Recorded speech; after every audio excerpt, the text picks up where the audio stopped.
Salam əziz uşaqlar. Bu günlərdə mən yenə 4-cü sinif riyaziyyat dərsliyi ilə səhifə 40 və 41-də olan yeni mövzumuz dəyişən və dəyişməyən xərclərdir. Bundan əvvəlki videolarımda mən pullar haqqında onluq kəsirlərin manatla ifadə olunması mövzularını həm iş dəftərində, həm kitabda izahını vermişdim. İndi isə istəyirəm ki, dəyişən və dəyişməyən xərcləri əvvəlcə dərslikdə izahını verim. Uşaqlar, burada açar sözlərimiz dəyişən xərclər, dəyişməyən xərclər və kreditdir. Uşaqlar, biz ümumilikdə bilirik ki, hər bir artıq yəni yaşımız ona icazə verir ki, biz dərk edirik ki, hər birimizin ailəsində aylıq ödənişlərimiz olur. Kommunal ödənişlərimiz olur. Kommunal ödənişlər hansılardır? İşıq pulu, qaz pulu, su pulu, internet və s. kimi xərclərimiz olur. Bəzən məsələn biz deyirik ki, bu dəfə bizdə qaz pulu və yaxud da işıq pulu bu qədər tutdu bu ay. Gələn ay bundan bu qədər çox oldu. Deməli, kommunal xərclər bəziləri bizim istifadə etdiyimizə nəzərən dəyişir. Məsələn, yayda biz heç vaxt yüksək məbləğdə qaz və yaxud da işıq istifadəsi etmirik. Qışda havalar soyuq olduğuna görə qaz və işıqdan daha çox, yəni aylıq ödənişimiz daha çox olur, daha çox hesablanır. Yayda isə daha çox su hesabı daha çox gəlir bizə. Yəni adətən belə olur. Deməli bu o deməkdir ki, kommunal xərclər su, qaz, işıq, elektrik yəni dəyişə bilir. Amma biz məsələn aylıq hər birimiz evimizdə Wi-Fi, internet işlədirik və hər kəsdə internet üçün aylıq ödəniş var. O ödəniş heç vaxt dəyişmir.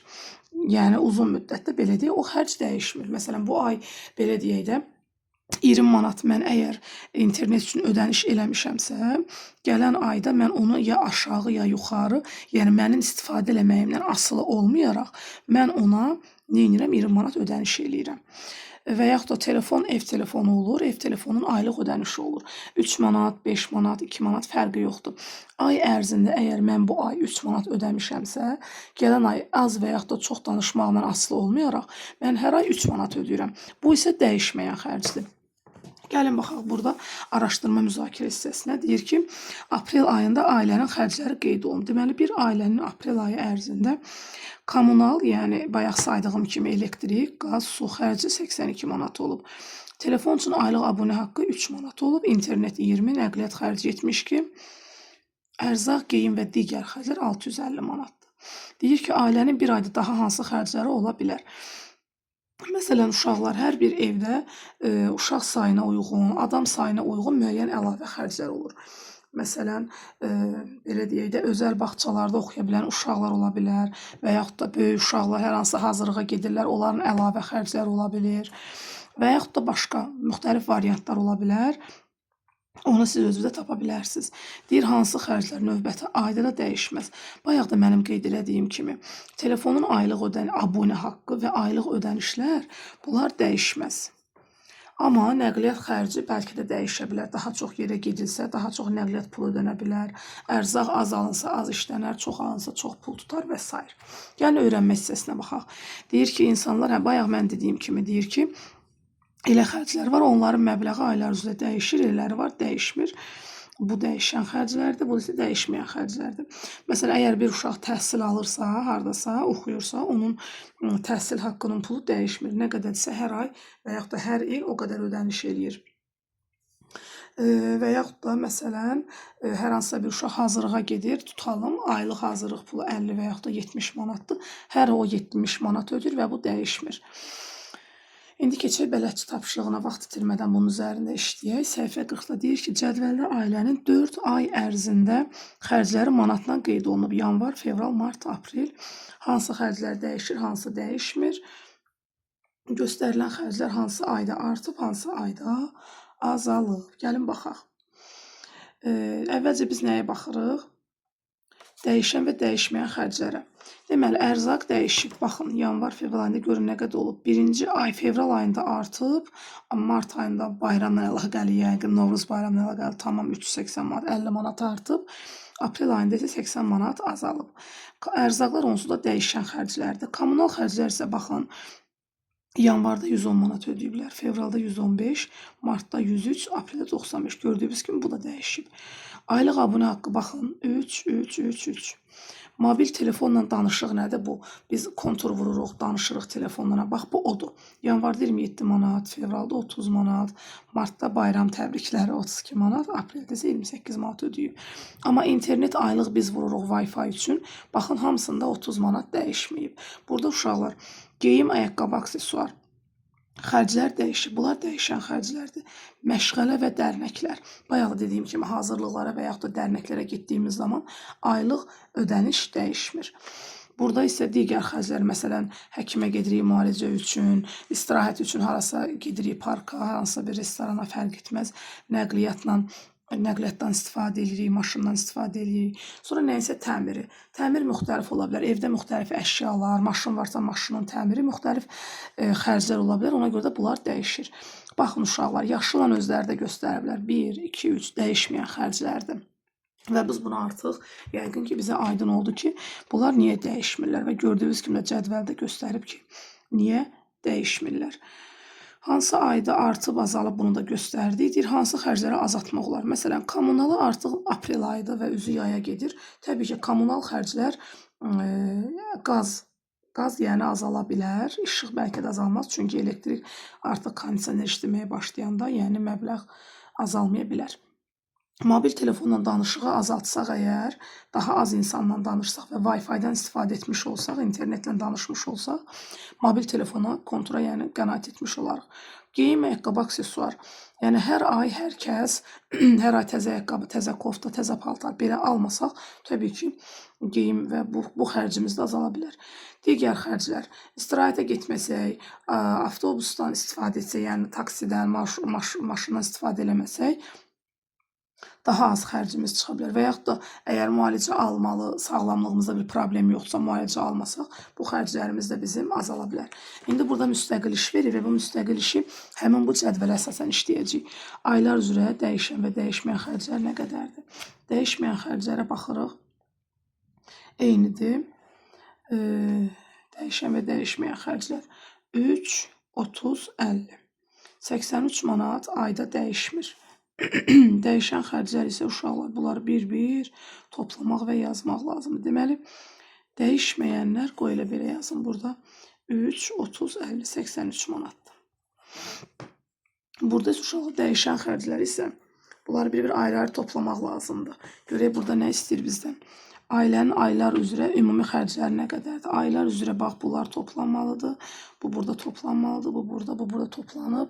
Ayrı-ayrı bunların cavabları yazılmalıdır ki, bir ay ərzində ümumi dəyişən və yaxud da dəyişməyən xərc. Demir ha, dəyişən ya dəyişməyən. Ona görə də hamısını bir yerdə toplamalıyıq. Deyir, ailənin aylıq gəliri 1900 manat olarsa, 4 ayda ailənin yığımı nə qədər olacaq? Deməli, ailənin aylıq gəliri 1900 manat olarsa, 4 ayda ailənin yığımı nə qədər olacaq? Deməli, biz nə etməliyik? Bunları toplamalıyıq. Nəyin toplamalıyıq? İlin sonuna qədər qalan müddətdə ailənin xərcləri 4 ayda olduğundan 2 dəfə çox oldu. İlin sonunda ailənin illik yığımı qiyməti 10.000 manat olan maşın almağa çatarmı? Deməli, uşaqlar, burada belə deyək də, bunu müəyyən qədər azaltmaq və artırmaq olar. Çünki hər kəsin özündən asılıdır bu dəyişən xərcləri azaltmaq. 1900 manat olarsa, uşaqlar aylıq gəlir. Gəlin, baxaq, toplayaq əvvəlcə bunu. 320-dən 110 toplayacağım. Olacaq neçə? 430. 430-un üstünə 30. 460. Üstünə yenə 30. 490. 590, 590 da üzərinə 50 gələndə eləyəcək 640, 640-ın da üstünə 300 gələndə, 640-ın üstünə 300 gələndə 940, 940-ın da üstünə 30 gələndə 970 manat. Deməli, yanvar ayında əgər 970 manat xərclənibsə və burada da gəlir 1900 manatdırsa, 1900-dən çıxacam nəyi? 1970-i çıxacam. Yerdə nə qədər qalacaq? Bu 0, burada 3, burada 9, 930 manat. 930 manat yanvar ayında gəlir olur. İndi siz nə etməlisiniz? Digər ayları da toplayacaqsınız və topladığınız həmin o məbləği 1900-dən çıxacaq. 1900-dən çıxdıqdan sonra hesablayacaq görək. Deyir ilin sonunda onlar maşın ala bilərmi? Deyir ailənin xərcləri ilk 4 ayda olduğundan 4 dəfə çox oldu. Çox olarsa bizdə o deməli ilin əvvəlki ayları yanvar, fevral, mart, apreldir. 4 ayını burada veriblər. Digər aylar isə hərəsində 2 dəfə çox oldu. Hərəsində 2 dəfə çox olur deyə biz bunların hər birinin sayını 2-yə vuracaq. Bu aylarda olan xərcimizi 2-yə vuracaq və aldığımız ədədi 1900-dən çıxanda əgər bizim pulumuz qalırsa, onların cəmini toplayıb görəcək, görək 10.000-ə maşın ala bilirik, yoxsa yox. Bu müstəqil işdir, bunu sərbəst işləyərik. Gəlin keçək mən dərsin izahına baxın. Burada bizə nə deyir? İnsanlar bəzən bir-birinə yaxud banklardan bir müddətdən sonra qaytarmaq şərti ilə borc pul ala bilərlər. Banklardan alınan borc pul müəyyən müddət ərzində əlavəsi ilə qaytarılmalıdır. Bankdan alınan pul kreditdir. Bunu hər birimiz bilirik. 2000 manat alır, 2400 manat ödəyir. Yəni banklardan alınan pul üstündə müəyyən qədər əlavəsi ilə artırılır. Deyir ki, tutaq ki, müştəri bir il ərzində məbləğin 5/1 hissəsini əlavə ödəməklə 2000 manat kredit götürdü. Bu halda onun ödəyəcəyi məbləği belə tapmaq olar. Deməli, bir il ərzində 5/1 hissəsini ödəyəcək. 2000-in 5/1 hissəsi 400 manatdır. Gördüyünüz kimi 2000 üstünə 400, 2400. Deməli, bir il ərzində 2400 manatı aylıq hissələrə bölməklə ödəməlidir. İndi gəlin baxaq, keçək məsələlərə. Bankdan 9000 manat kredit götürən iş adamı bir ildə məbləğdən əlavə onun %15 hissəsini qaytarmalı. Deməli, mən 9000-in %15'ini tapacağım. 9000-i 100'ə böləndə neçə eləyəcək? 90 eləyəcək. Daha sonra mən 90'ı vuracağım 15'ə.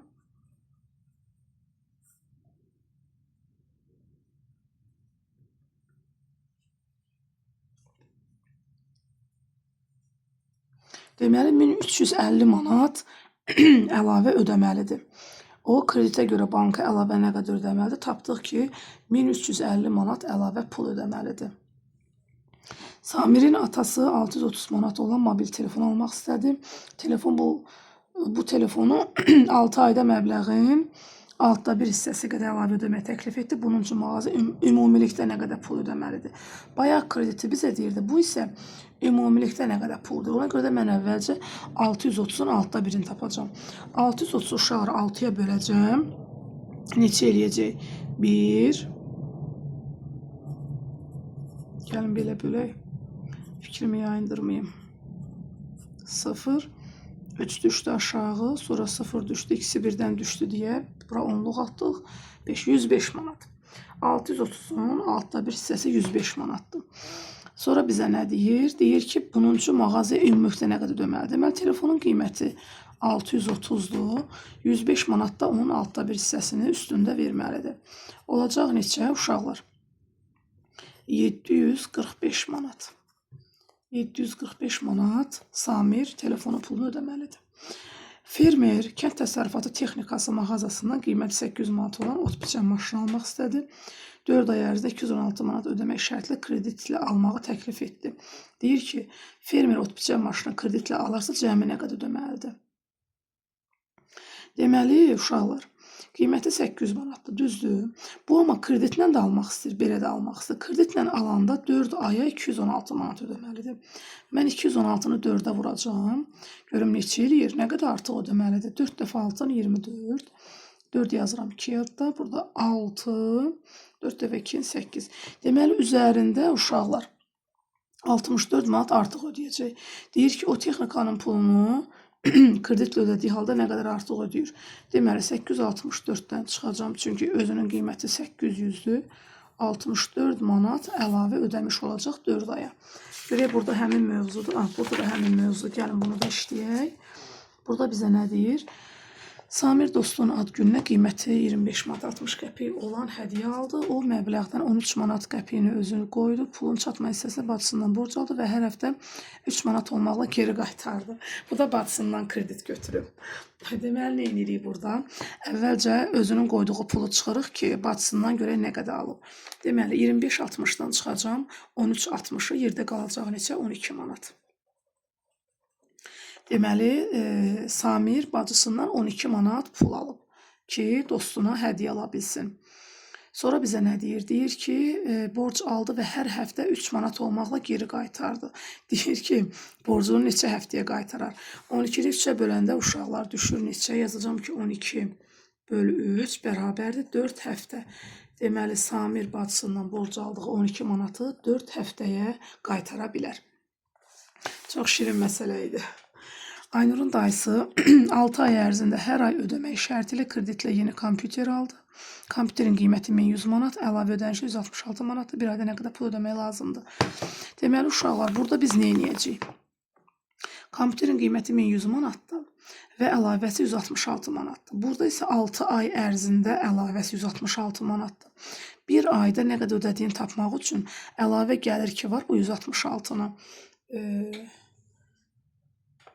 Əlavə ödəniş kompüter üçün bir ayda nə qədər ödənməlidir? Bir aydanı birbaşa soruşduğuna görə mən 1100 ilə 166-nı toplayıb sonra 6-ya böləcəm. Əgər desəydi ki, əlavəsi ayda nə qədərdir, onu təkcə 166-nı böləcəkdim. Bu amma ümumi kompüter üçün nə qədər ödəyəcəyimizi soruşur. Ona görə də 1100-ün üzərinə 166-nı gələcəm, alacam neçə? 1266 və sonra onu böləcəm nəyə? 6-ya. 12'nin içinde 6 2 dəfə. 2 dəfə 6'ın 12. 6'ın içində bir dəfə. Sonra bu 6'ın da içində bir dəfə də bir də mən yazmadım. 211. Deməli, hər ay 211 manat əlavəsilə bir yerdə Aynur pul ödəməlidir. İndi gəlin baxaq nəyə? 6-cı məsələmizə. Deyir ki, Elxangilin ailəsinin aylıq gəliri bu qədərdir. Aylıq xərclər cədvəldə qeyd edilib. Elxangilin aylıq yığımı nə qədərdir? Onlar qiyməti 14.000 manat olan avtomobili 1 illik kreditlə almaq istədilər. Gəlin əvvəlcə burada dayanaq. Bu hissəni birinci həll eləyək, qarışdırmayaq bura. Elxangilin aylıq yığımı nə qədərdir? Gəlin baxaq. Əvvəlcə bunların xərclərini toplayırıq, sonra aylıq gələn gəlirdən çıxacaq. 420-nin üstünə bu ikisini toplayıram, 150 gəlirəm. 420-nin üstünə 150 gələndə 570. Üstüne 200 oldu neçə? 770. 770'in üzerine 770 buradaydı, yadından çıxmasın. 770'in üstüne 150 gəlirəm, oluram neçə? 0, 502 yazırıq bir yadda, 8, 9, 920. Onun üzerine 280 gələndə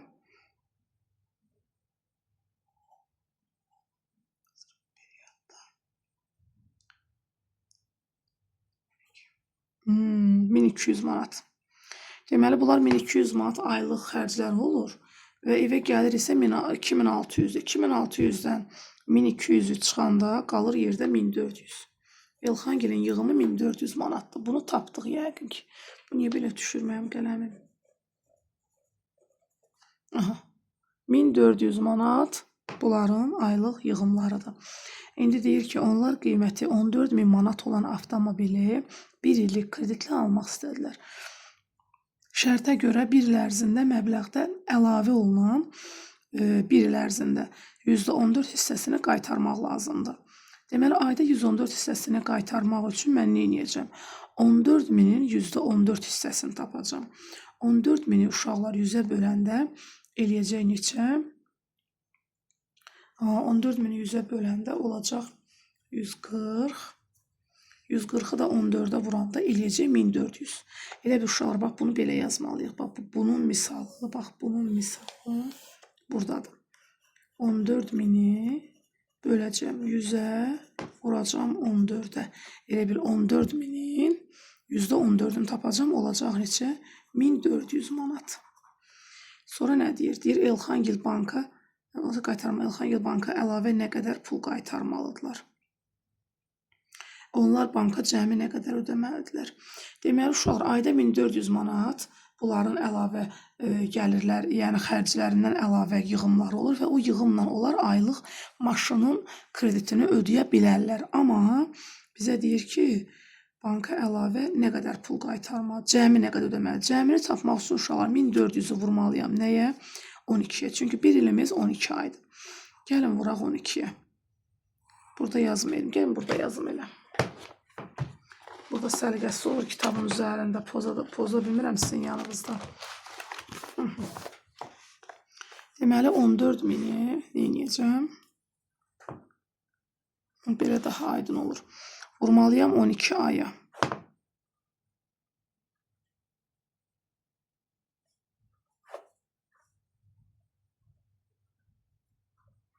Deməli, neçə oldu uşaqlar? 16.800. Deməli, bunlar 14.000-lik maşını bir il ərzində kreditlə aldıqları zaman ayda 1.400 ödəyirlər və 16.800 manat maşın bunlara başa gəlir. Sonra deyir ki, Elxan gün aylıq xərc dəyişməsə onlar bir il ərzində krediti qaytara bilərmi? Bəli, qaytara bilərlər. Əgər aylıq gəlirləri 1.400 manat gəlirlərini yəni xərclərini dəyişməsələr, artırmasalar, azaltsalar nə gözəl, amma artırmasalar da ki, bu maşını ala bilərlər. Deyir, indi Elxangil banka nə qədər pul qaytarmadı? Tapdıq ki, 16.800. Burada uşaqlar belə deyək də, əgər orada soruşursa da bəlkə mənim fikrimdən yayınıb. Deməli, maşının qiyməti 14.000-dir. Bu da aylıq ödənişinə, yəni üstündəki faizlə də 16.800 eləyir. 0, 0, 8, 2. Deməli, maşının üstündə 2800 manat da əlavə ödəmiş olurlar. Axı, bu kreditdir, onun əlavəsi olmalıdır.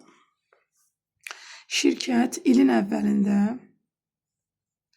65.000 manat kredit götürdü. Banka razılaşmayı əsasən şirkət ilin sonunda götürdüyü məbləğin %14 hissəsini əlavə pul qaytarmalı idi. Xətti diaqramda şirkətin həmin ərzində aylar xərci, gəliri əks olunmuşdu. Şirkətlər ərzində nə qədər qazanc əldə etdi? Bu qazancla görək ödəyə biləcəklərmi? Gəlin əvvəlcə biz şirkətin burada birinci aydan, yəni yanvardan dekabra qədər bir il ərzində gələn gəliri və xərci göstərir. Deməli, uşaqlar, gəlin burada mən bunun üzərində işləyəcəm belə. Bunu belə qoyun, baxın. Bu belə, bu da burada. Əla. Bir-bir burada aylarımızı qeyd edək, rahat ol. Siz dəftərinizdə yazın, mən də burada öz dəftərimdə. Deməli, yazıram bura yanvar. Yanvar ayında göy nədir? Göy gəlirdi. Bura göy yazıram, bura xı yazıram. Gəlir xərc. Yanvarın gəliri nə qədər olub uşaqlar? 20.000. Xərci nə qədər olub? 15.000. Deməli, bunların qazancları da bərabər olub nəyə? 5.000-ə. 5.000 yanvar ayının qazancıdır. İndi fevral ayına keçirəm. Birbaşa ilə yazaq burada gəlirin xərcini yazmalı. Burada nümunə göstərdiyində mən qısa yazacağım, vaxt getməsin. Deməli, fevral ayının gəliri xərci ilə demək olar ki, yanvar ayının eynidir. Burada yazıram 5.000. İndi keçdim marta. Martda da elə eyni vəziyyətdir. Burada da 5.000. Mart, aprel. Apreldə eyni görünür. Deməli, 4 ay eyni gedib. 5.000. Mart, aprel, indi gəldi may ayı. May ayında nə olub uşaqlar? Baxaq may ayına. May ayında gəlir olub nə qədər? 30.000. 30.000 gəlir olub və xərci nə qədər olub? 20.000. 30.000-dən də 20.000-i çıxanda 10.000 manat qazancı olub may ayında. İndi keçdik iyun ayına. İyun ayında nə baş verib? İyun ayında uşaqlar, burada vəziyyət eyni gedib. Deməli 10.000, da bir də hesablamayaq, vaxt getməsin. 1, 2, 3, 10.000 manat iyun ayında eyni olub. Sonra keçirik nəyə? İyul ayına. İyul ayında nə olub? Baxaq, iyun, iyul. İyul ayında da eyni qalıb. Deməli, neçə min?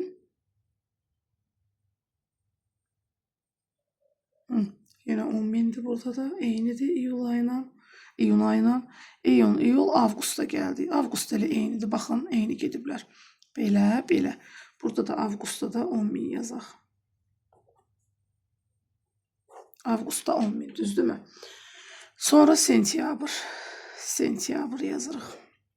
Sentyabrda nə baş verib uşaqlar?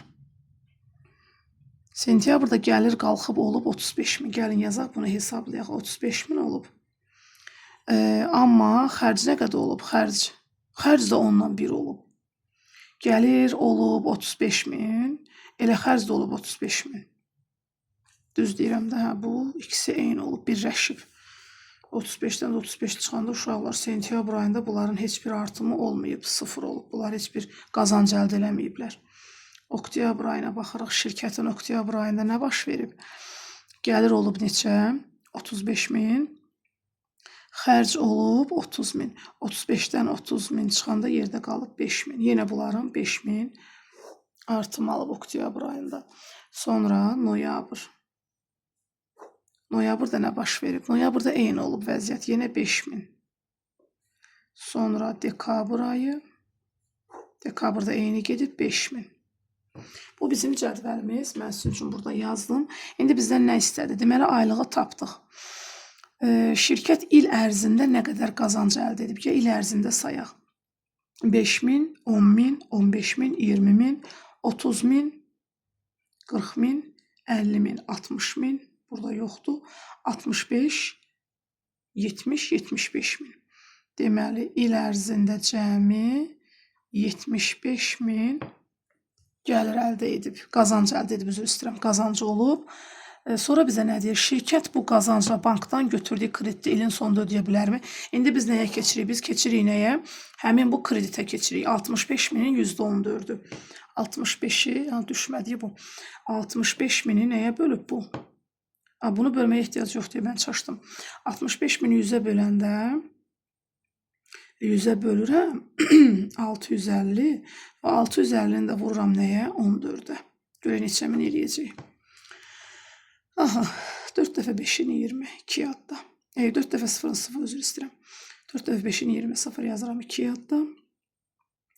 4 dəfə 6-ın 24, bu da 22. Daha sonra bir dəfə 0-ın 0, bir dəfə 5-in 5, bir dəfə 6-ın da 6. İndi nə edirəm? Bunları toplayıram. 0, 0, 7, 8. 8700 manat üstündə əlavə ödəməlidirlər. Gəlin baxaq. Deməli, bunların 65.000 xeyri olub. Üzərinə gəlirəm. Deməli, maşının qiyməti, şirkət, maşının özür istəyirəm, qarışdırdım. Zəng gəldi, fikrim yayındı. Deməli, şirkət ilin əvvəlində götürdüyü kredit 65.000 idi və onu ödəməsi üçün 8.700 manat da əlavə ödəməlidir. Niyə? Çünki bankdan %14 faizlə götürüb. Və toplayacağım 0, 0, 7, 3 yazıram bir yadda, bu da 7. 73.700 manat ödəniş eləməlidir. Və mən, bir dəqiqə belə tutaq, aha. Deməli, 73.700 manat ödəniş eləməlidir və onun da illik gəlir neçə min oldu uşaqlar? 75.000. 75.000 şirkətin illik gəliri oldu və 73.700 də faizi ilə, yəni əlavəsi ilə birlikdə şirkətin götürdüyü kredit oldu. Deməli, şirkət bunu ödəyər və özünə nə qədər qalar? Orada özünə soruşduğunu istəmir, amma ödəyə bilər də. 1300 manat da özünə əlavə gəlir qalmış olar. Hələlik uşaqlar, bu da dəyişən və dəyişməyən xərclərin izahı idi. Növbəti dərslərimizdə və iş dəftərində görüşənədək uşaqlar. Hələlik.